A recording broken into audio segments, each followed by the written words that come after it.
біздің мемлекетіміз өсіп өркендеуіне және достық халық, бізде халық достығы деген біз көп ұлтты мемлекет, біз айырлы мемлекетпіз. Сол себепті бізде көптеген ұлттар тұрады. Сол ұлттардың арасындағы достық арадағы ұлтаралық қарым-қатынасты жақсарту мақсатында солардың бір институт есебінде Қазақстан Халық Ассамблеясы болған. Ол Қазақстан Халық Ассамблеясының институты бұл осы таңға шейін халықаралық достықтың биік дәрежесінде болды. Бірақ қазіргі таңда ол өзінің миссиясын бітірді деді.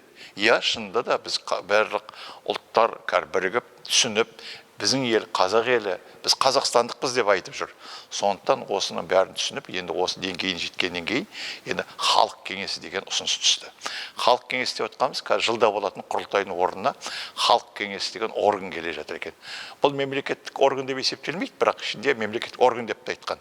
Ол жылына бір рет қосылатын, жылына бір рет жиналып, осындай сабырлы, сондай бір терең мағыналы жылына бір рет жиналып, әртүрлі жағы азаматтардың халық кеңесінің мүшелерімен кеңесінде шешілетін мәселе болып есептеледі.